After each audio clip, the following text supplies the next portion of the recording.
მოგესალმებით ბატონო დავით, პირველ რიგში მადლობა გადაცემაში მონაწილეობისთვის. მადლობა მოწვევისათვის. ბატონო დავით, 14 დღეზე მეტია უკვე უწყვეტი პროტესტი გრძელდება და მთავარ მოთხოვნებს შორის ვხედავთ, რომ არის ახალი არჩევნების დანიშვნა, ასევე დაკავებულების გათავისუფლება. რას ფიქრობთ, სადამდე შეიძლება მივიდეს აღნიშნული პროცესები და როგორ შეიძლება რეალურად არსებული კრიზისის დასრულება? მე არ მინდა რომ ეს პროცესები მივიდეს სრულ მარაზმამდე. იმიტომ რომ აპრიორი დაყენებული მოთხოვნები არის იმდენად არალეგიტიმური და იმდენად მოწყვეტილი რეალობიდან, რაც არითვალისწინებს, საერთოდ არითვალისწინებს მოსახლეობის უდიდესი ნაწილის მოთხოვნებს, არჩევნებს, იმედებს ახალ ხელისუფლებასთან, ახალ მთავრობასთან დაკავშირებით. ამას ყველაფერს ადასტურებს 1,100,000 ხმა, რომელიც ქართველმა ამომრჩეველმა ქართულმა ხალხმა მისცა.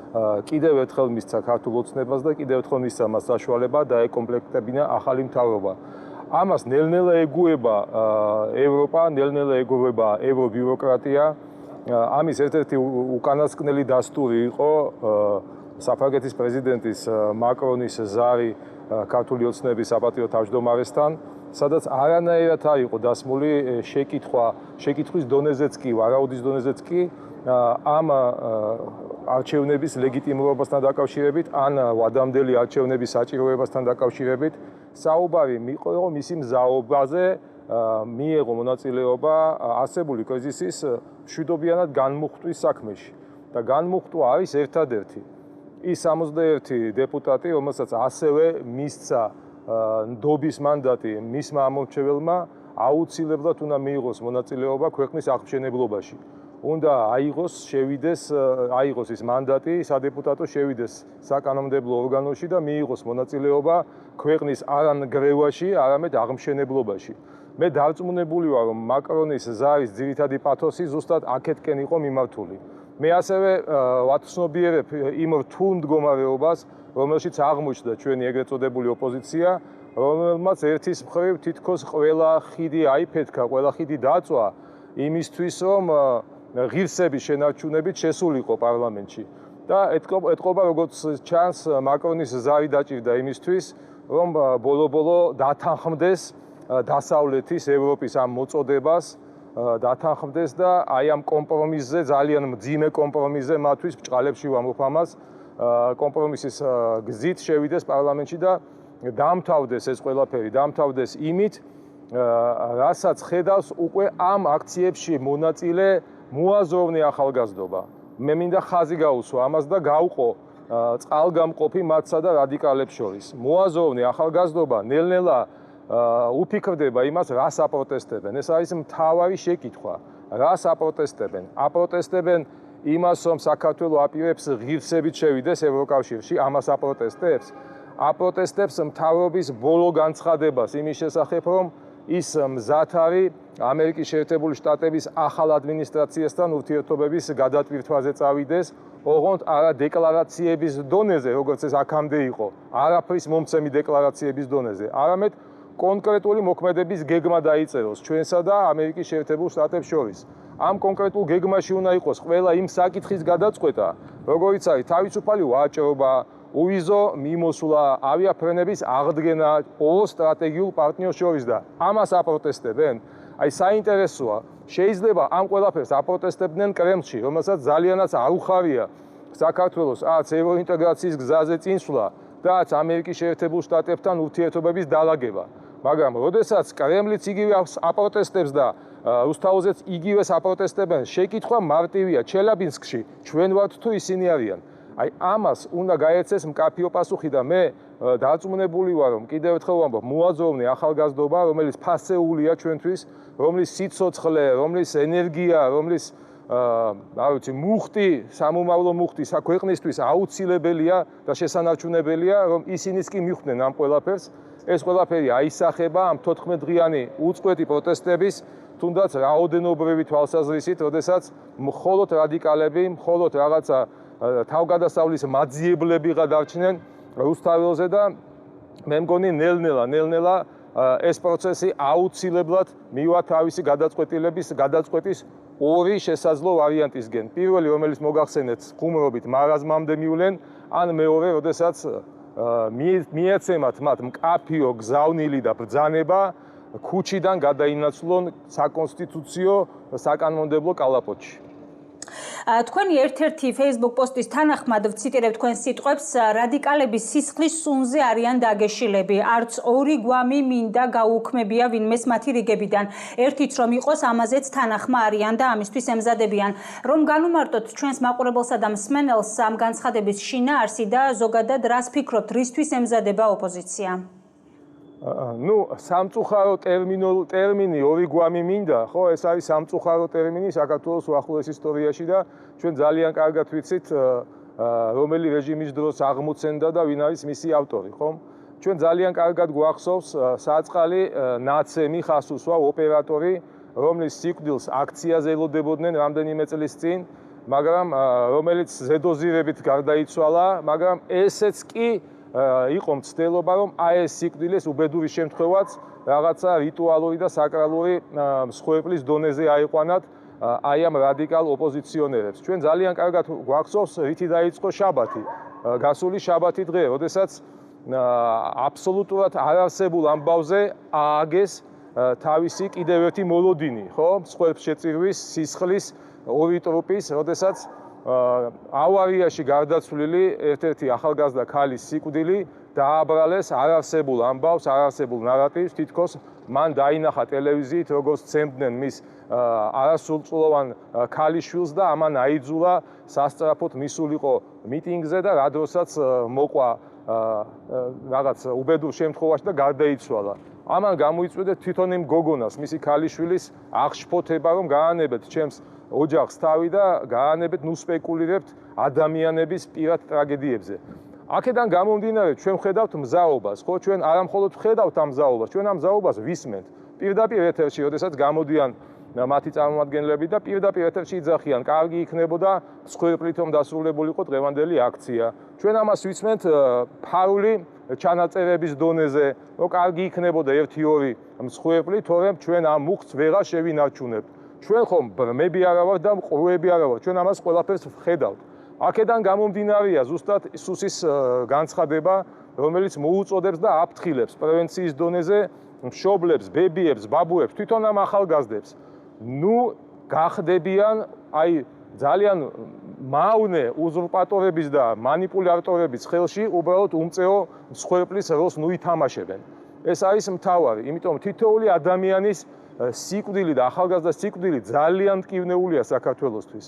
შეიძლება იმ ამბებთან არაფერ შუაში არ იყოს ის შემზარავი ფაქტი, როდესაც მეტრო უნივერსიტეტში ერთმა ახალგაზრდმა ადამიანმა მეორე ახალგაზრდა ადამიანის სიცოცხლე შეიწირა, მაგრამ რეაქცია იმ ბოროტმოქმედის არის შემზარავი, ის იცინოდა ჩადენის შემდეგ და იცინოდა შესაძლოა იმიტომაც, რომ უკონტროლოა დღეს ფსიქოლოგიურ მდგომარეობაზე ახალგაზრდების უკონტროლოა მათი ეს მდგომარეობა, ნარკოტიკების გავრცელების მდგომარეობა უკონტროლოა, რომელსაც ასევე ალბათ დიდი ალბათობით ამ მიტინგებზე ქონდა ადგილი. ამიტომ, როდესაც ჩვენ ვლაპარაკობთ მომავალზე, ევროპული იქნება, ქართული იქნება, პირველ რიგში ეს მომავალი იწყება საკუთარი ჯანმრთელობის სიცოცხლის შენარჩუნებით. თუ ვიღაცას ეს არგონია, ასე ვთქვათ, პრიორიტეტულად ამოცანად, მაშინ საკუთარ თავსაც ნუატყუებენ და შეცდომაში შეყავთ საზოგადოებაც.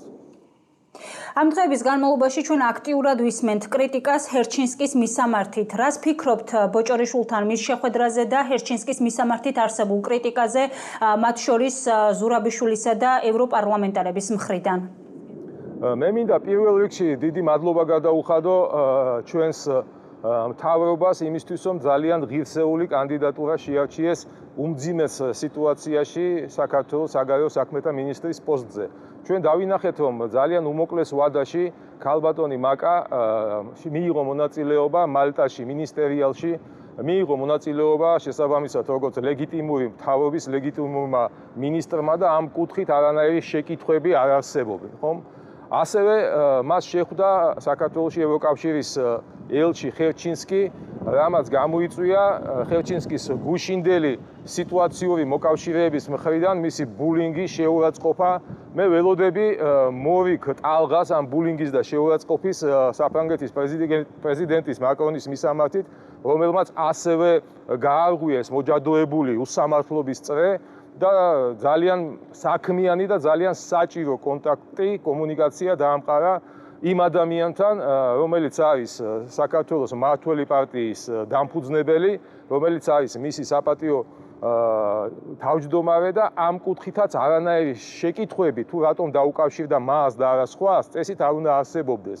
მე მინდა მივესალმო იმას, რომ ევროპული ბიუროკრატების ხელში არსებული მედია საშუალებებით გამოცოცხლდნენ, გამოფხიზლდნენ და მაგალითად დღეს Euronews-მა ძალიან ძველი სტატია დაუთმო მაკა ბოჭორიშვილს მის წარმატებულ ვიზიტს უნგრეთში საქართველოს მთავრობის ხედვების ასახვით და ძალიან ობიექტური და ძალიან ნაყოფიერი და ძალიან კარგი იყო ის, იმიტომ რომ ჩვენ ყოველთვის ამ კუთხითაც გვაბულინგებენ, რომ თითქოს და ევროპული მედია ბრიუსელის იქნება თუ ვაშინგტონის, მხოლოდ უარყოფით გზავნილებით არის დაკავებული საქართველოს მიმართ და ჩვენ ვხედავთ, რომ ამ კუთხითაც ეს მოჯადოებული მედია წერეც გარღვეულია.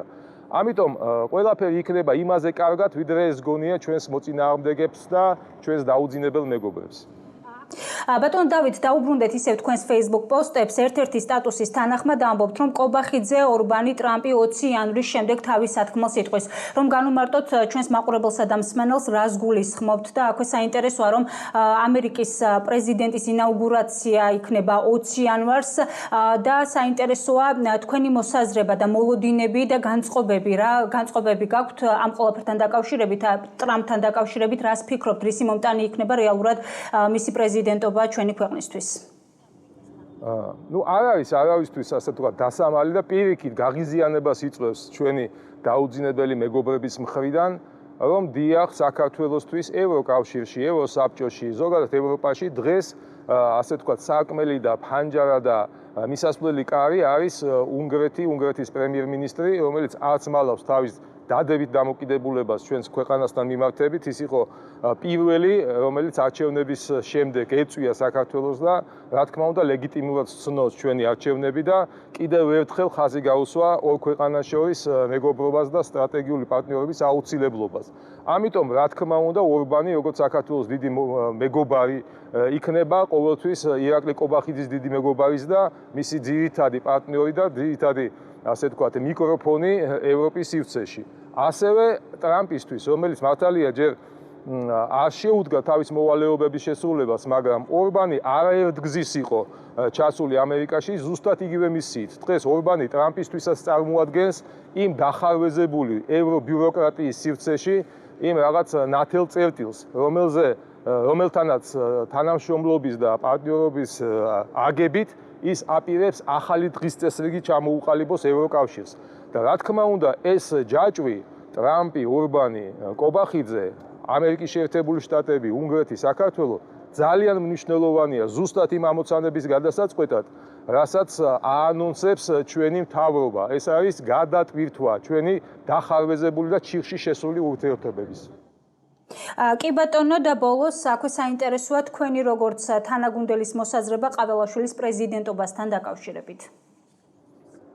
იცით რა არის ყაველაშვილზე როგორც თანაგუნდელზე, როგორც მეგობარზე საუბარი აუცილებლად გადამიყვანს სუბიექტურ ჭრილში, მაგრამ მე შემიძლია რა თქმა უნდა ობიექტურადაც შევაფასო ეს ადამიანი და უბრალოდ შევარცხვინო თითოეული ის ქართველი, რომელსაც ყაველაშვილის კანდიდატურის დაყენების ფონზე იამაყებათ ან სააკაშვილი, ან მარგველაშვილი, ან მით უმეტეს ზურაბიშვილი. აი დაუფიქრდნენ ერთს, მეორეს და მესამეს. შეადარონ ეს მესამე ყაველაშვილს და მიხვდებიან, რომ აი მისი ფრჩხილის ღირსიც კი არ არის ეს შედარება. გამომდინარე იქიდან, რომ საქართველოს გადაღლილია წინა წლებში ჩატარებული აი ამ ექსპერიმენტებით, რომელიც პრეზიდენტის ინსტიტუტის სრულ დაკნინებაზე იყო დაფუძნებული და საქართველოსთვის უარესის გარდა არაფერი არ მოუტანია. ყაველაშვილს თავისი ცხოვრება გაუვლია ისე, რომ ძალიან ძნელია თუ რაღაცეებს არ მოიგონებ, ძალიან ძნელია ჩრდილი მიაყენო ამ ქართველ კაცს, მის არაჩვეულებრივ ოჯახს, მის პატრიოტიზმს და მის გულანთებულობას საქართველოსთან მიმართებით და რას ველოდებით პრეზიდენტის ინსტიტუტიდან მაინტერესებს ძალიან კიდევ ერთხელ ვამბობ იმ ადამიანების, იმ არსებების ზოგიერთზეა ნათქვამი ფონზე, რომლებიც სამწუხაროდ მართავდნენ საქართველოს აი ამ ბოლო უკანასკნელი წლების განმავლობაში. მადლობა კიდევ ერთხელ გადაცემაში მონაწილეობისა და საინტერესო საუბრისთვის. დიდი მადლობა.